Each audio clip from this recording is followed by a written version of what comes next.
We didn't know we were coming here. We were not aware. I dream about building a better future for my family.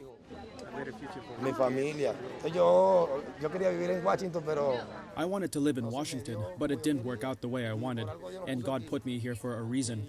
We're going to fly to Boston.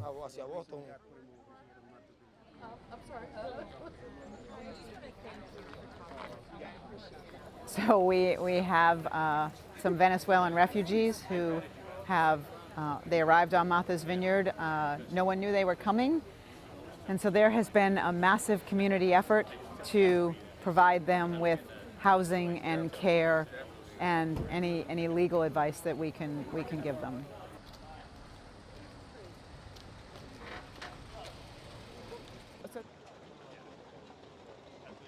I'm still looking for him.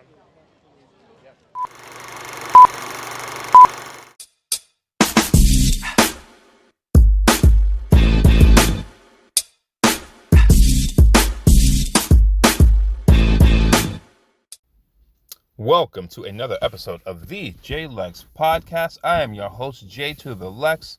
Please like, share, subscribe, and comment to the content. I appreciate it. You guys know where to find it. Today's topic: would you let them stay at your place? Obviously, there's a lot of things going on in the country. One of the big ones that people talk about a little bit, or more recently because of all the shuffling that's been going on, is all the migrants that are coming into the country and how it's directly affecting some places. We know that obviously they're coming in through the border, I believe, of Texas, if memory serves me correctly. And they're basically being bussed to different parts of the country. Some people have an issue with this. Some people front like they don't have an issue with this, even though they do. It's a cluster, you know what, to say the least. Obviously, I've got my opinions on it amongst the other things going on, but I'm going to focus on this one today just because it is an important topic. And it's important because we have a vote coming up. November 8th, if memory serves me correctly. So November 8th, you go out, you vote for whomever it is you want to. I've already said you vote for your interests. Don't vote for along party lines. Don't vote, because you think, because you hear from certain people, you're this race or you're that, or you're this color or you're this religion. It doesn't matter. At the end of the day, you do what is best for you in your particular situation. But this topic is hot button because there's a bunch of migrants in New York City, obviously other major cities going on. They were in Florida.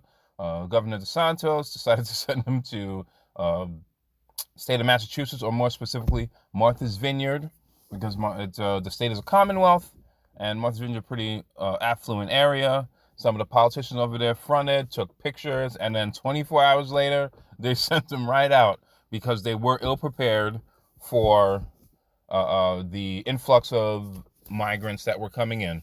Same thing in Chicago. You got Lightfoot out there, one of the worst mayors, one of the worst mayors in all of the country, and probably in the history of mayors, basically.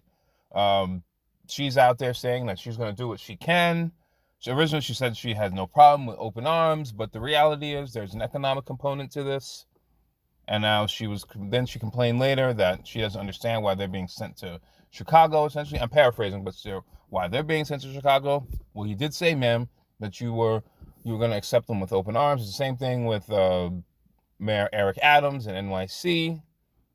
So obviously, a lot of these democratically run cities are having an influx of people, and they're staying at, I believe the migrants are staying at different hotels and things along those lines on the taxpayer dollar, which is going to play a role when November comes around. Because I've said this before, people can talk all that hot nonsense that they want to, when they're in the public eye, but what they talk about in their bedroom or in their house is a completely totally different story, because this is an economic issue. It's not just an immigration issue, it's an economic issue. Why would a person or people want to continuously and repeatedly pay for individuals that they don't know, they don't live with, they've never come across before, that they don't care about. You can sit there and you can talk all that hotness about, oh, it's important, it's humanity, and blah. Nobody cares at the end of the day. If you're affecting somebody's pockets, that's all they care about, is you're affecting their pockets. Which brings me to one of the issues about this whole situation. You hear a lot of people saying, this is inhumane, we should be treating these people with respect, and I get what you're saying. But I always ask this one question. Whether it's a politician, whether it's one of the talking heads on TV, or whatever the case might be.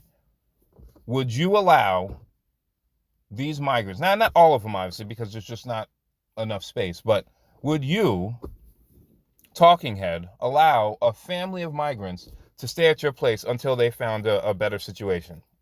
Would you allow them to stay in your home, in your apartment in the city, in your cottage out in the country somewhere where you stay on the weekends? Would you rent them a hotel room for an extended period of time until the situation's figured out? You see, it's very easy to be on the outside, giving your opinion, and it not directly affecting you. I mean, it might affect you from a tax standpoint or something along those lines, but I mean, literally affecting you. Like, would you allow somebody to stay in your home who you've never met? You do it with foreign exchange students. You know what I'm saying? I mean, there's some vetting that's done. You check their background to make sure everything's okay. You know, you do all those things. You make sure that they're good people. And then what do? You let them stay at your place, for an extended period of time. Obviously, you know who the other family are and everything along those lines. There's a communication. But I always ask a question like this because this doesn't seem like anybody asks these questions. Because it's very easy to play. Oh, woe is them, and even though they came here illegally, they're trying to escape, and I get all that. All right, I've got two parents who came from Haiti, and they left, but they didn't cross the border illegally. They came on a plane, they worked their asses off, they became citizens of the United States. A good portion of these people, not all of them, but a good portion of these people will come here illegally. They will live in squalor for years. They'll hardly ever pay taxes. Oh yeah, don't get it twisted. I remember once upon a time I went to an H&R Block. It was like the last day before tax. It was the last day of tax season. I said, let me run in real quick, go in, get my thing done. Now I don't personally speak Spanish. I can understand little words here and there. But a gentleman walks into this H&R Block.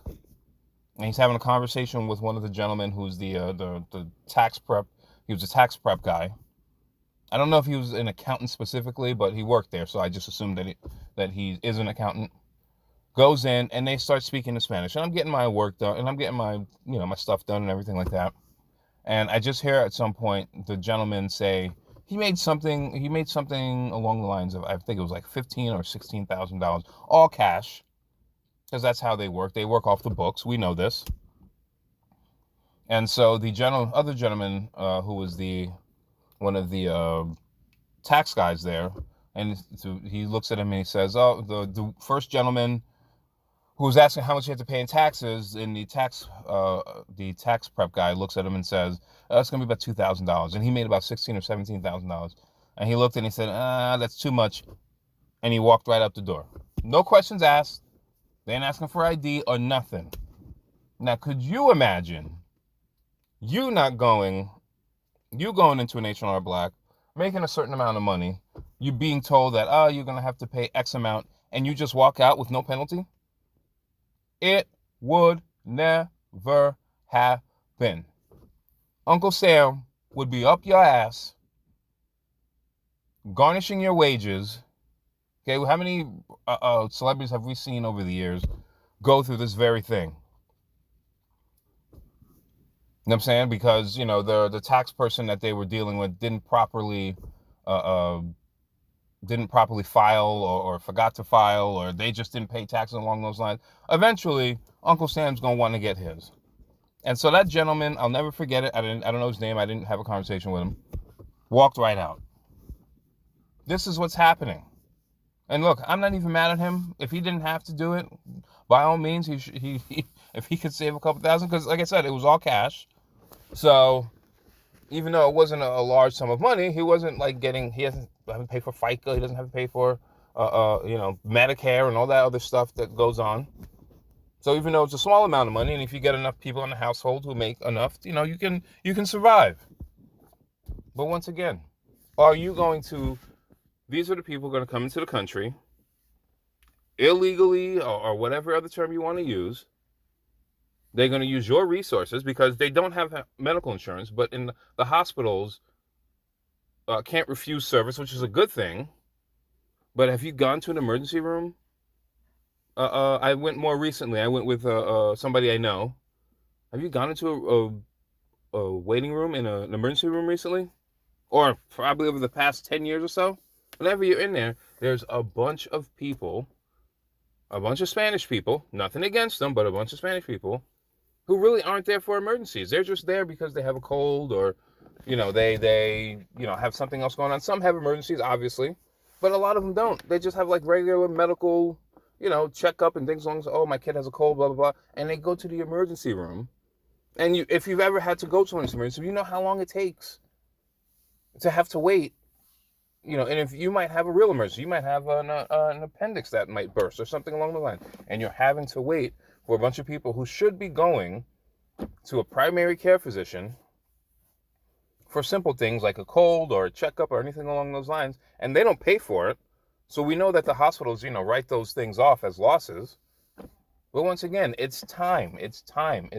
You're having to wait. You're having to wait a little bit longer, and sometimes you have some real shit going on. So I always ask this question to people: would you allow these individuals to stay in your home? And more times than not, you get this. Oh, really? Oh, you forgot how to speak English now. Is that right?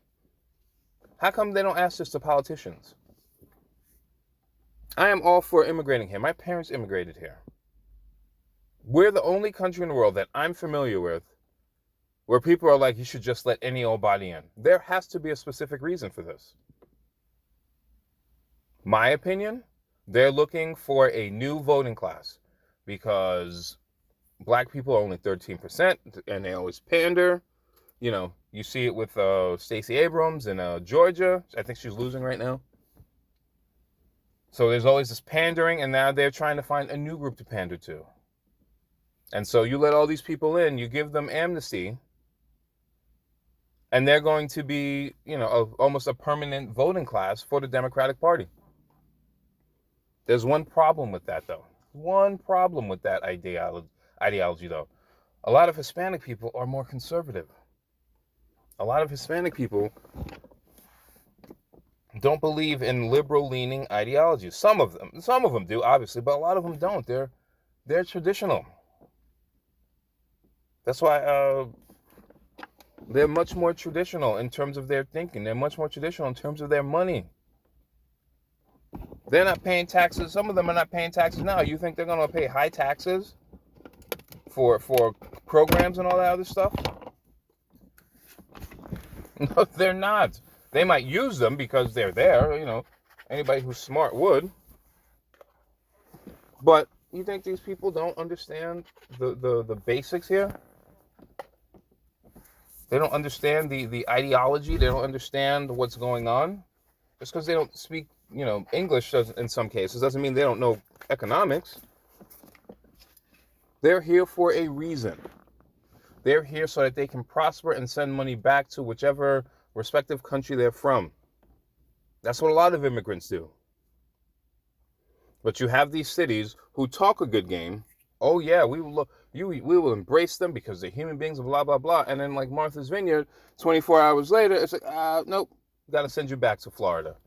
And DeSantis was going to send them somewhere else. Like they're sending them all over the place. I know they tried to bring them up on an I forget the terminology, but they were doing a probe into criminal investigation for, I guess, sending the migrants to another place or something like that.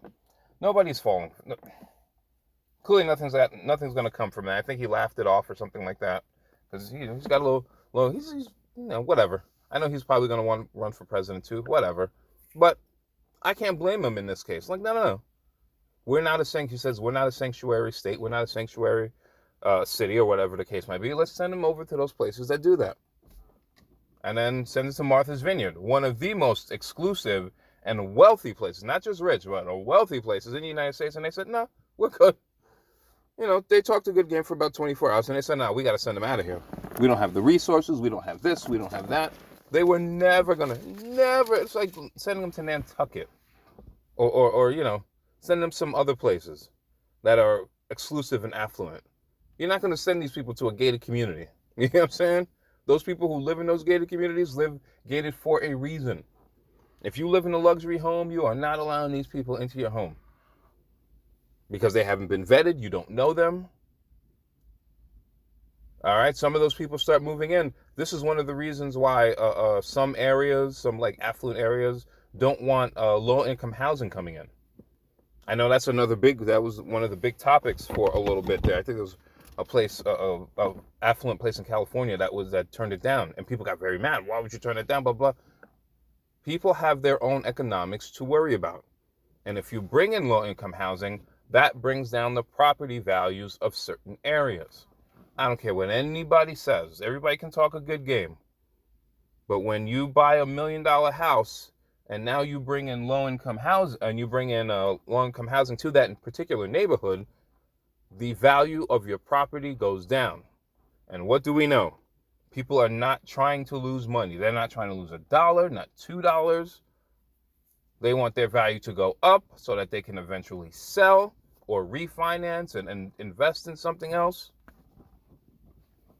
But people want to pretend like that it's all about humanity. And I understand that argument. But at the end of the day, economics takes over all. Don't let a Democrat, the Republicans, you already know what they're about, but don't let any Democrats out here fool you into believing that it's about anything other than economics. That's why they live, that's why a lot of these politicians, what do? They have the power of the government behind them. You pay for their insurance, you pay for their security, and oh, by the way, they live off those donations. I've talked about this before, how are civil servants out here making worth, tens of millions of dollars? What is different about their job versus, because you're all civil servants, whether you're a cop, whether you're a teacher, all these civil servants who are in Washington, I forget how it's 500 of them or something like that, all living lovely, all eating well. Most of them don't run a business. What do? How do they make their money? By giving no bid contracts, by insider trading. They trade in the stocks. And you think that those individuals are going to turn around and give a damn about the humanity of a bunch of people coming over the border? So when I hear people argue, oh, we shouldn't secure the borders, blah, blah, blah, we're the only country in the world that I'm familiar with where our borders aren't secure. For all of Donald Trump's foolishness about building a wall, and it was going to cost billions of dollars and blah, blah, blah, at least it was something. Not saying I agreed with everything that he did, but at least he was making an effort. You can't have open borders. I've seen videos of people just crossing over into Texas. You can't do that and keep the country and talk about and say that you're about national security when you're not. This has nothing to do. You don't care about national security. You're looking for a voting bloc that you give amnesty to so that in the future they can go out and vote for you and say, hey, remember, we let y'all in. Remember? It's all situational. Hell, I remember in 94 when Haitian people were trying to, I go back to 94 because Arthur Ashe and everybody was protesting outside of the White House when Clinton was in office. When Bill Clinton was in office. I remember that. Wouldn't let the Haitians in. And they were coming off of makeshift boats in the goddamn Atlantic and ended up in Miami, and Arthur Ashe and a bunch of other people protested. There are Haitian people coming in now who they're not letting in. And as a Haitian person, I'm not even all that mad at it. I don't mind the vetting system. Make sure that there's the good people you let in, the bad people you don't. But they're letting everybody in from El Salvador, from Ecuador. Not from Ecuador, from El Salvador, from Mexico, from other places in South America. And it's just like, nope, just let them in, and then we'll put them in little camps and everything along those lines. And then they blame Trump for it when it started under Obama. See, we can't have half-truths out here. We have to understand all of the economics. We have to understand the entire situation before we make a decision. I know some of you are going to hear, oh, well, you're taking up for Donald Trump. I'm not. I'm simply saying I don't care about these politicians either way. If they don't care about me, I don't care about them. If they're not helping me with my situation, I don't need them.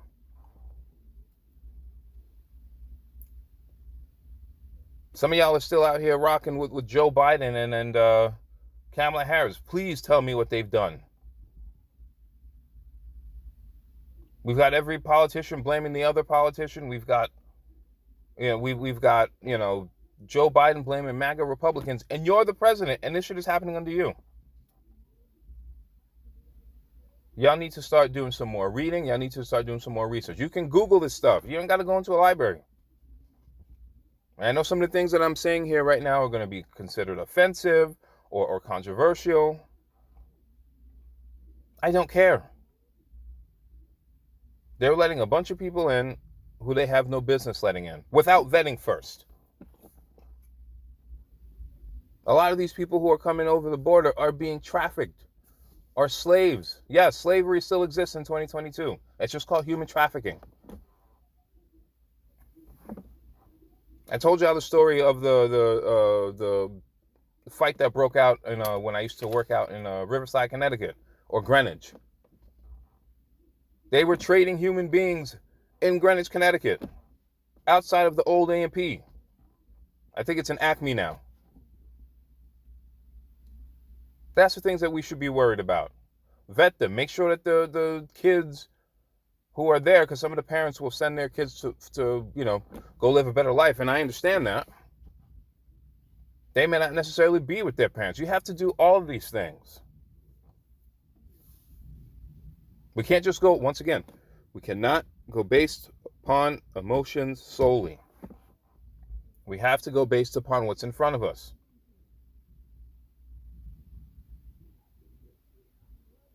Don't be out there, all emotional saying that you should let everybody in when you know that you wouldn't allow those people to stay. You wouldn't want them staying in your neighborhood.